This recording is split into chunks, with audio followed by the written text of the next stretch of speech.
Friends, in this video we will learn subtraction in Vedic maths. So what we will do is we will take one example.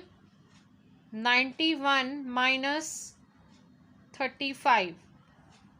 So what we will do is the second number, which is 35, we will take the complement of this number.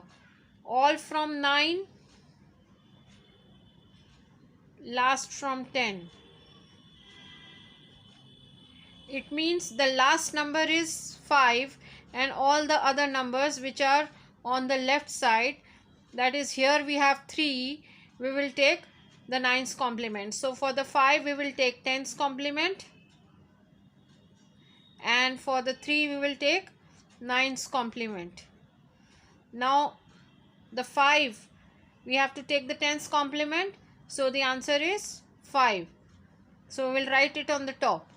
Now we have to take number 3. For that we will find the 9's complement, that is 6. So we will write here on the top 6.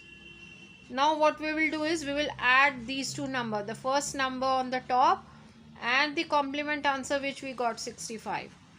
So we will add this. 5 plus 1 is 6. Now 9 plus 6 is 15.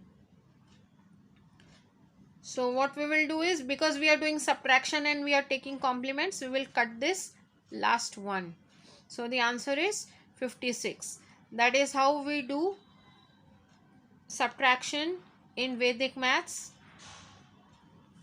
Thank you.